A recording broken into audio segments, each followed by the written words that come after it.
السلام علیکم ورحمۃ اللہ وبرکاتہ۔ آپ تمام خواتین و حضرات السلام علیکم۔ آپ سب کو پیار بھرا سلام۔ محی الدین آفیشیل اکاؤنٹ پر، محی الدین سٹوریز آفیشیل اکاؤنٹ پر آپ سب کو خوش آمدید کہتا ہوں۔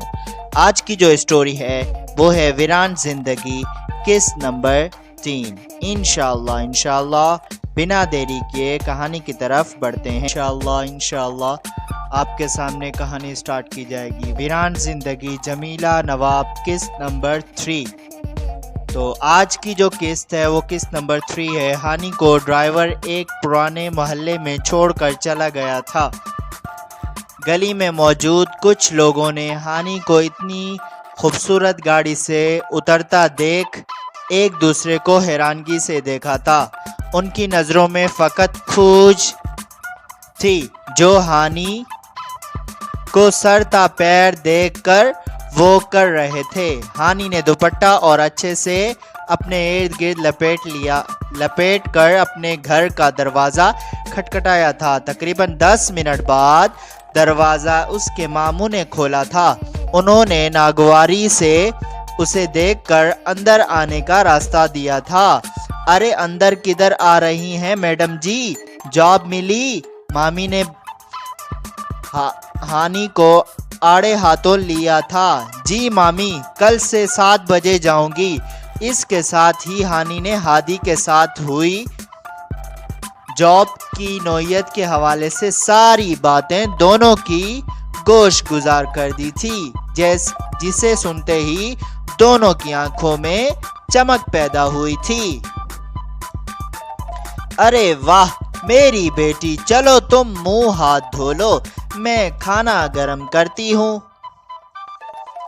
45,000! ہائے او ربا! مامی خوشی سے ہانی کے سر پر ہاتھ رکھتی کچن کا تالا کھولنے گئی تھی۔ ہانی نے لمبی سانس کھینچ کر ماموں کی طرف دیکھا تھا جو شرمندہ سے اپنے ہاتھوں کی طرف دیکھ رہے تھے۔ اتنا بھی کافی ہے ماموں، ہانی نے دل میں سوچا تھا۔ وہ اپنی فائل لیے اپنے کمرہ کم اسٹور زیادہ نما کمرے میں گئی تھی۔ اپنے کمرہ کم یعنی وہ کمرہ جیسا نہیں تھا، اسٹور زیادہ نما کمرے میں گئی تھی۔ اب وہ وضو کر کے نماز پڑھنے بیٹھ گئی تھی۔ یا اللہ، تو جانتا ہے میں کتنی مجبور ہوں اس جاب کے لیے۔ وہ شخص جیسا بھی ہے اسے میرے حق میں اچھا ثابت کرنا۔ یا اللہ، میں اپنی عزت تیرے حوالے کرتی ہوں، میری عزت کی حفاظت کرنا۔ یا اللہ، بس تیرا ہی آسرا ہے۔ یا اللہ، عزت اور پردے کی زندگی کے علاوہ تجھ سے کچھ نہیں چاہتی۔ یا اللہ میری مدد فرما، یا اللہ میری مدد فرما۔ وہ چہرے پر ہاتھ پھیر کر جائے نماز اٹھا کر باہر آئی تھی، جہاں مامی کی ایک چھابی میں ایک روٹی کے ساتھ تھوڑا سا اچار ڈال کر اس کی منتظر تھی۔ ہانی رات کی بھوکی تھی۔ اس نے جلدی سے مامی کے ہاتھ سے کھانا لے کر بسم اللہ پڑھ کر کھانا شروع کیا تھا۔ روٹی اس کی بھوک سے بہت کم تھی۔ وہ ہر نوالے کے ساتھ پانی کا ایک گھونٹ بھرتی تاکہ پیٹ بھر سکے۔ اچھا ہانی، کھانا کھا کر تم تھوڑا ریسٹ کر کے پھر سونی اور راجو کو پڑھا دینا۔ آج کل امتحانات ہونے والے ہیں ان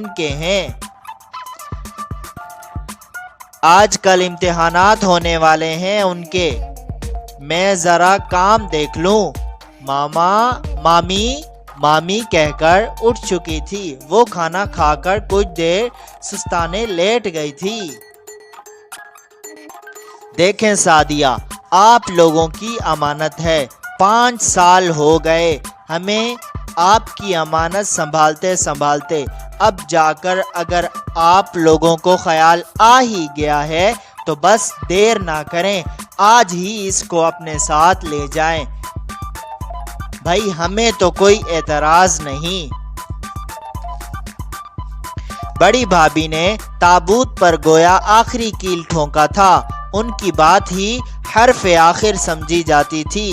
سعدیہ 2 بھائیوں کی اکلوتی بہن تھی، ان کی سعدیہ سے محبت میں کوئی کمی یا شک نہیں تھا، مگر نند کتنی بھی اچھی ہو، وہ بھابھیوں کو اپنی پرسکون زندگی میں ایک آنکھ نہیں بھاتی۔ ازلی نفرت اپنی عروج پر تھی۔ ماں باپ کی موت کے بعد سے اس کے لبوں پر خاموشی کا جو قفل لگ چکا تھا، وہ بھابھیوں کے روز روز کے ہتھ کنڈوں سے بھی نہیں ٹوٹا تھا۔ وہ چپ چاپ ہر بتایا جانے والا کام کرتی اور اپنے کمرے میں قرآن پاک لے کر بیٹھ جاتی۔ زہیب سے اس کی کوئی دلی وابستگی نہیں ہوتی زہیب سے اس کی کوئی دلی وابستگی نہیں تھی، ہوتی بھی کیسے؟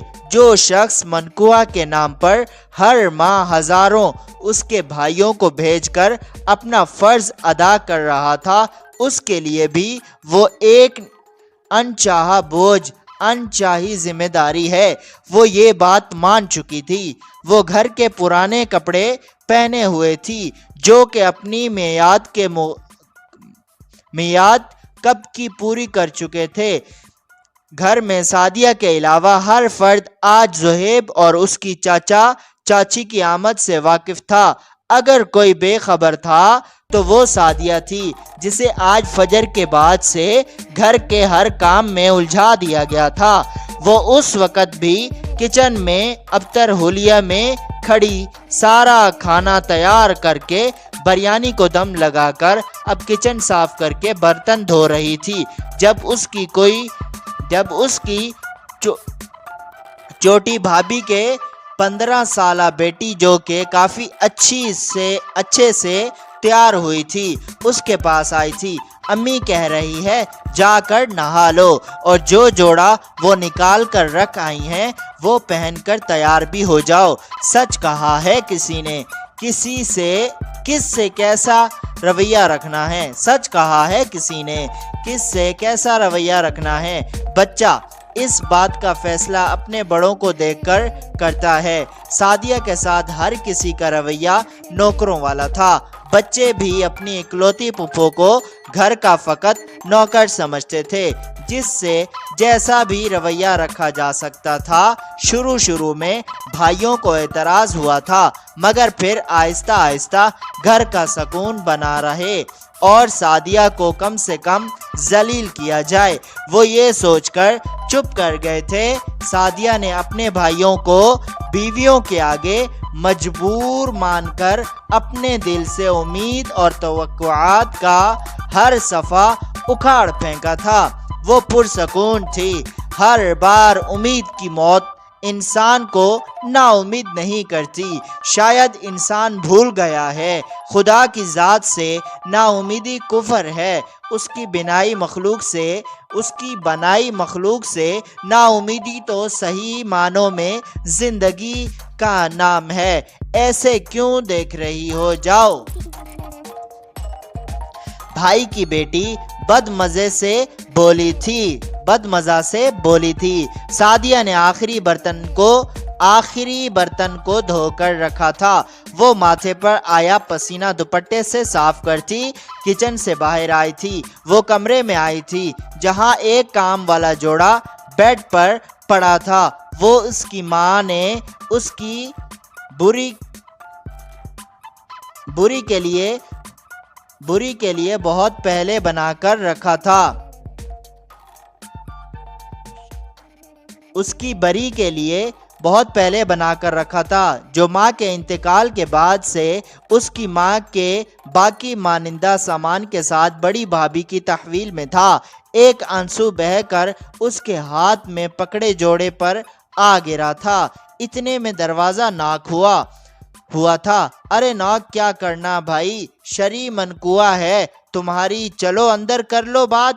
جو بھی کرنی ہے میں تب تک کھانا دیکھ لوں۔ چھوٹی بھابھی زہیب کو اندر بھیج کر دروازہ بند کر کے جا چکی تھی۔ السلام علیکم۔ زہیب اینک ٹھیک کرتا بولا تھا۔ وعلیکم السلام۔ سعدیہ نے آنسو صاف کرتے ہوئے بولا تھا۔ آئیں بیٹھیں۔ وہ کرسی کھینچ کر بولی تھی۔ سعدیہ میں آپ کو اپنے ساتھ لے کر جانے آیا ہوں۔ مجھے امید ہے کہ آپ کو کوئی اعتراض نہیں ہوگا۔ زہیب نے اس شکستہ حال لڑکی کو باغور دیکھ کر کہا تھا۔ اس سے پہلے کہ وہ کوئی جواب دیتی وہ اٹھ کر اس کے پاس بیڈ پر آ کر بیٹھ گیا تھا۔ سعدیہ میں ہر ماہ 50,000 بھیج رہا ہوں صرف آپ کی ضروریات کی خاطر۔ میری بیوی پھر بھی مجھے اس حلیے میں ملے گی، وہ بھی آج کے دن میں یہ سوچ بھی نہیں سکتا تھا۔ وہ کمزور سی پریشان حال لڑکی جس کی صحت کو گھر کے افراد کی زبانوں نے نگل لیا تھا، وہ سپاٹ چہرے لیے اسے دیکھ رہی تھی۔ زہیب نے سعدیہ کا کمزور ہاتھ اپنے ہاتھ میں تھام کر دکھ سے کہا تھا، اپنی چیز کی کسی اور کو سونپ کر اس کی حفاظت کی امید رکھنا بے وقوفی ہے زہیب۔ وہ خلا میں دیکھ کر بولی تھی میرا ارادہ تمہیں کچھ رسومات کر کے لے کر جانے کا تھا، مگر اب مزید تمہیں رسوا نہیں کروں گا۔ میں بہت کچھ لایا ہوں، تم وہ سب پہن کر آج میری دلہن بن کر میرے ساتھ جاؤ گی، میں سب لے کر آتا ہوں۔ وہ تیزی سے باہر گیا تھا اور سامان سے بھرا ہوا بیگ اس کے پاس لا کر رکھا تھا۔ تم نہا لو، میں گڑیا کو بھیجتا ہوں، وہ تمہیں تیار کر دے گی۔ وہ کہہ کر ایک بار پھر لمبے لمبے ڈاگ بھرتا جا چکا تھا۔ رابی ڈرائنگ روم میں سب میں گمسم سی اپنی کلائی پر ہاتھ رکھ کر پرسکون سی بیٹھی ہوئی تھی۔ گڑیا ادھر آؤ، زہیب نے اسے آواز دی تھی۔ وہ ماں کی مثبت اشارے پر اٹھ کر اس کے پاس آئی تھی۔ جی زہیب بھائی۔ وہ سائیڈ والا کمرہ تمہاری سعدیہ بھابھی کا ہے، ادھر جا کر بیٹھ جاؤ۔ وہ نہا کر نکلتی ہیں تو ان کو میری دلہن بنا دو۔ زہیب اپنے مخصوص انداز میں اینک ٹھیک کر کے مسکرا کر بولے تھے۔ رابی کا دل نہ جانے کیوں اس بات سے خوش نہیں ہوا تھا، وہ بدلے میں مسکرا نہیں سکی تھی۔ زہیب دوبارہ سب کے ساتھ جا کر بیٹھ گیا تھا۔ رابی کبھی کمرے کو دیکھتی، کبھی جاتے ہوئے زہیب کو اور کبھی اپنی پارا لگی کلائی کو۔ وہ بے چین سی سعدیہ کے کمرے میں جا کر بیٹھ گئی تھی۔ اپنے ہاتھ سے خریدا ہوا سامان وہ بیگ سے نکال کر باہر رکھ رہی تھی جب سعدیہ تولیے میں بال لپیٹے باہر آئی تھی۔ السلام علیکم سعدیہ آپی۔ رابی محبت سے اسے کمزور دبلی پتلی لڑکی سے گلے مل کر بولی تھی۔ وعلیکم السلام رابیہ، کیسی ہو؟ میں بالکل ٹھیک ہوں آپی، چلیے آج میں اپنے ہاتھ سے آپ کو مسز زہیب بناؤں گی۔ رابی نے دل سے سعدیہ کو کل کی شاپنگ والے کپڑے پہنا کر 16 سنگھار کر کے دلہن بنایا تھا۔ وہ بہت پیاری لگنے لگی تھی۔ آج اسے غلامی سے آزادی ملی تھی، ساری خوشی شاید اس کی تھی۔ آپ یہاں بیٹھیں، میں امو سے پوچھ کر آپ کو پھر باہر لے کر جاتی ہوں۔ سعدیہ نے مسکرا کر رابی کی بات پر سر ہلایا تھا۔ رابی بیٹا سعدیہ کو کہو کھانا لگا دے۔ بڑی بھابھی نے تن کر کہا تھا بیگم آج وہ اس گھر سے جا رہی ہے، آخری لمحے چل رہے ہیں، کم از کم ابھی تو اس کو بخش دو۔ بڑے بھائی نے قریب ہو کر ہمت دکھائی تھی، جس پر بڑی بھابھی کا موڈ بگڑا تھا، مگر وہ پی گئی تھی۔ زلفی اپنی بیوی کو بولو کھانا لگوا دے۔ بڑی بھابھی نے دیور کے کوٹ میں گیند ڈالی تھی، جس پر اس کی بیوی کا بھی موڈ بگڑا تھا۔ بڑے بھائی نے اپنی بیوی، بھائی اور بھابھی کو اشارے سے باہر بلایا تھا۔ شرم نہیں آتی تم دونوں کو ذرا بھی؟ خود بھی اللہ نے بیٹیاں دے رکھی ہیں، ہر کام میری یتیم بہن سے ایسے لیتے رہے جیسے بس اس نے چٹکی بجا کر دینا تھا، پھر بھی کبھی اس کا احسان ماننا تو دور، کبھی اس گھر کے فرد ہونے تک کا مان اور عزت نہیں دی، اور آج جب وہ ہمیشہ کے لیے اس گھر سے جا رہی ہے تو آج بھی تم دونوں اس کا پکایا ہوا کھانا تک میز پر نہیں سجا سکتے۔ دونوں خواتین کے لیے بڑے بھائی کا یہ حملہ بالکل غیر متوقع تھا۔ وہ ایک دوسرے کو تھوک نگل کر دیکھ رہی تھی۔ تم دونوں عورتیں ہی ہو نا؟ وہ غصے سے دھاڑے تھے۔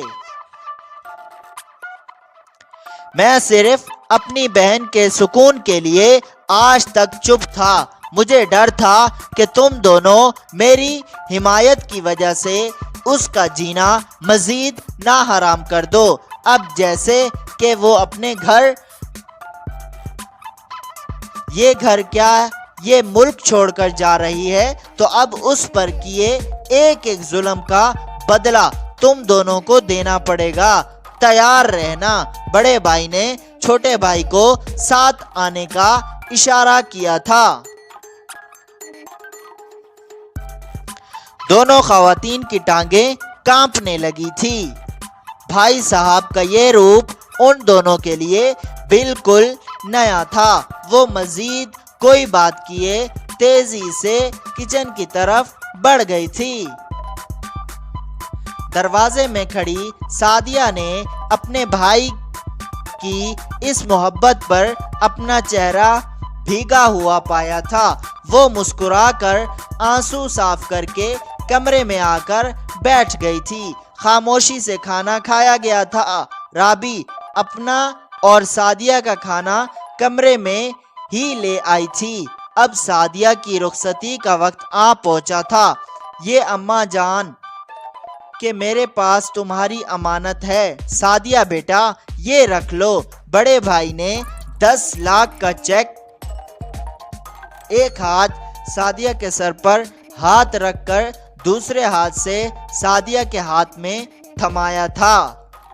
بھائی اس کی ضرورت نہیں ہے مجھے،